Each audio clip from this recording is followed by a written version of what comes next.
Biko inanya na watch gị efu na ụbọchị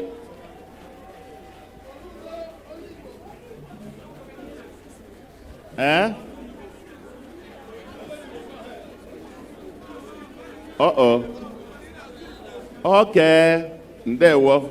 Enwekwala ike Igbo abata ya. Igbo ọ dị allowed?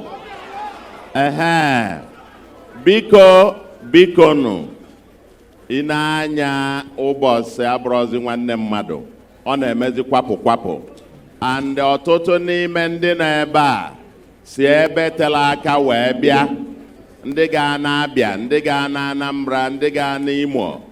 Ana m ekene onye ọbụla ka m gbuo ịchafụ ụzọ okwu ịbụọ na-etọ. Nke mbụ bụ ekene protocol niile ka anyị rapụ na ya biko nụ. Ndewo na onye ọbụla chie mzele ebe o chili.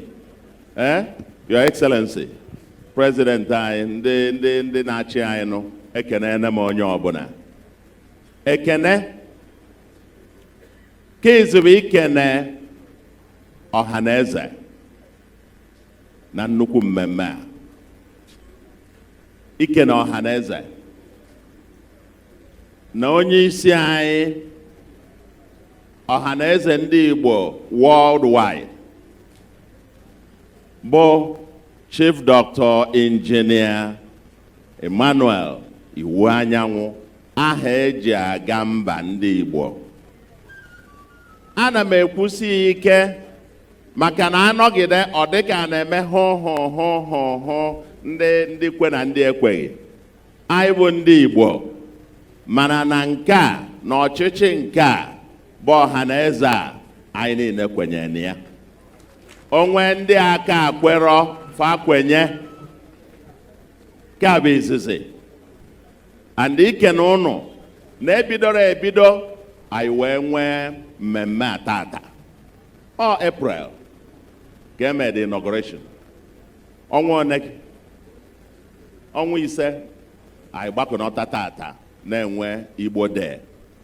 Ndewo President anyị, ndewo ndị ọha na eze.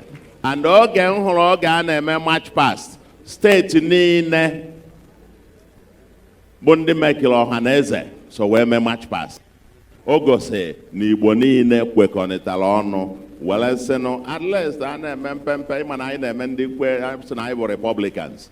Nwere onye bụ nọmba 2, nye ọbụla bụ nọmba 1, onye ka ọ bụ ka mana biko nụ ka anyị kwelu na nke a. Thank you very much. Nke ịbụa bụ ikene gọvanọ anyị, ana m akpọ ya my landlord gọvanọ nke m kwu ka ọ bụ, maka na ọnya nwa gọvanọ nọ n'obi anyị. Enugu steeti, Enugu bụ the political capital ndị Igbo. And anyị kwesịrị ebe gọvanọ anyị nọ wee sị na ọnya nwa ga-anabata anyị niile. Mụnwa kwenye na Enugu a political capital. Mụnwa kwuna asị na obi be anyị ka ọ bụ, obi anyị niile ka ọ bụ. Mụnwa nwekwuru be m na Enugu ebe a, ebi m ebe a since the 1990s. So ọ gọvanọ nke m ka ọ bụ, ama na ọ ga-eme ya. Gọvanọ, ndewo. So ihe mbịa bụ ọ bụrụ na oyibo asị na solidarity na anyị niile bụ gịnị ofu. Mụnwa bụ nwata East Central State, nke a na-akpọzi Anambra, Imo, Abịa, nke ọ dị m ọfụ. Oge ntonite East Central State, ebe ngo primary school m bụ na Niger Sem Nkalago, the current Ebonyi. And ebe ngo nya bụ ife ndị kụzili m si na the entire SouthEast. Onye kụzili m primary 1 Mr. Agowa from Mbise. Primary 2 bụ Mr. Odo from the current Ebonyi. Primary 3 now Dr. Mrs. Mebrim Obi Enugu ebe a, onye Mbise Imo. Onye kụzili m primary 4 Mr. Ago, onye Udi. Primary 5 Mr. Anwukwa from Abia. And primary 6 Chukwu Lobelu, onye Ihiala. My headmaster was Mr. Aichineke, onye ihe ala Anambra. So, I believe etonite mbụlụ onye Southeast a. Among these boundaries etinyela ọfụ bịala ọfụ. Ebe a epeka. It used to be one state with Enugu as our capital. Ka anyị rapụzie nọ Abia, Imo, Anambra, nke a. Anyị gbakọnọta ọnụ, anyị eme Ala-Igbo ife o kwesịrị ịbụ. Ọkwa na ya bụ ife nna-ayọ nke m ebe a. Nke ọzọ bụkwa ekene na ife abịala ime tata. Bụ iji wee sị ndị ụmụnna iji wee lote na anyị ama elofu. Ndị niile bụ anyị ụzọ wee sibe ite. Ndị kwawara akwụkwọ ebe anyị nọ tata. Ndị led foundation ebe anyị nọ tata. Maka na onye amara ebe mmiri nọ wee mabịa, ama ebe ọ nọ wee megịnị ma debie. So na anyị ga-echighakwa azụ from Nnamdi Azikiwe Akano Ibiamfa, jebe to Odumegwu Ojukwuva, ma ndị the captains of industry, ma Saluwe Odumegwu Ojukwuva, Badaba, or the MI Okpara, MI Power. On this occasion, Kaine Kumaka Southeast transformation. I began to miss MI Okpara. MI Okpara, the man who saw tomorrow, the man who served selflessly. This man superintended the fastest growing regional economy in the world. And yet, because he exiled, he had no heart in his homeland. Selfless service. Ndebai, no Igbo, our future is in our past. Part of our future is in our past. And Aichi akwa malifa ige ngomita netu ndasi weloche planning ekumia yesterday. Now the Southeast ama anywhere. We can have projects, rail line, but without a long-term vision and a plan, you can do 1,000 projects and they lead you nowhere. You must have when at ebe na-eje ka ọ ga-abụ nke ị na-etinyezi ọ dị ka onye na-achọ ịlụ ụlọ ị nwere architectural or structural drawing na-asịlụ nye pole ebe a tinye nke ebe a tinye nke ebe a ịlụgide ịlụsị ya mmadụ ama ebi na ya nọ. So na the Southeast I need a long-term perspective plan. I kwekọrịtagodo ebe anyị na-eje.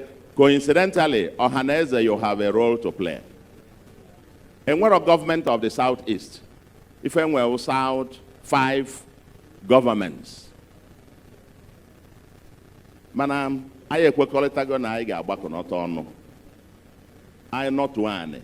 Ka anyị malụ, with the help of Ọhaneze, with the help of our professionals, anyị echebe echiche etu kedu etu ife a niile ga-esi wee dị for the next 50 years, the next 100 years, and for generations unborn.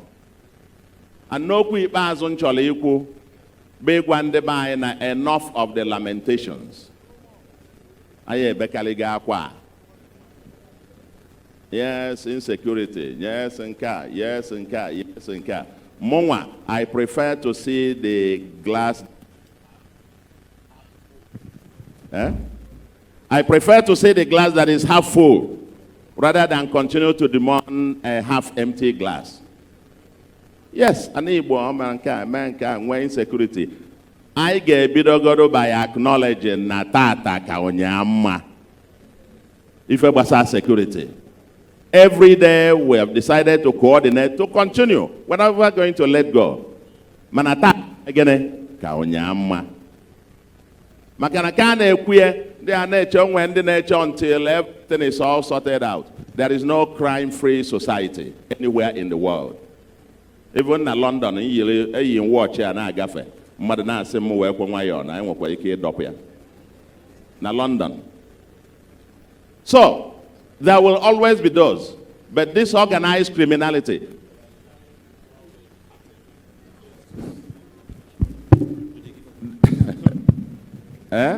This organized criminality, we are determined to solve it as a people. I want the governors. I work all together. And I get me. Mana kaina me until Lord they say maka even in spite of all of those, the recent ranking MLO ease of doing business in Nigeria. The ease of doing business in Nigeria. The number one at the entire 17 states in the south, in the southern Nigeria, is Anambra State. In spite of the insecurity. Okay? Just 2 weeks ago or 3 weeks ago, I went to do a groundbreaking ceremony for the second car vehicle manufacturing company in Anambra State. And many companies are coming. There are dozens of them lining up in spite of the insecurity. So let's stop this bemoaning on a menka and Ala-Igbo is ready for business. Ala-Igbo is ready for business. Let's come together and get it done. And our future, I build a livable and prosperous homeland. But in addition to that, a homeland, because I'm a federalist, I believe we must have a prosperous homeland. Manakai na emie, I bundi na jemba, or jemba enwilo. Our future also is in Nigeria. Our future is in Africa. Our future is in the rest of the world. And an itinerant tribe cannot afford to be an intolerant tribe. Ndị Igbo, we must live within others because we need the rest of the world to make an Igbo if all gabo. Akwụjakwa n'okwu nchọrọ ikwu unu. An Igbo kwenu, mụọnụ, zụọnụ, kachakwa nọ, ndewo. Thank you very much.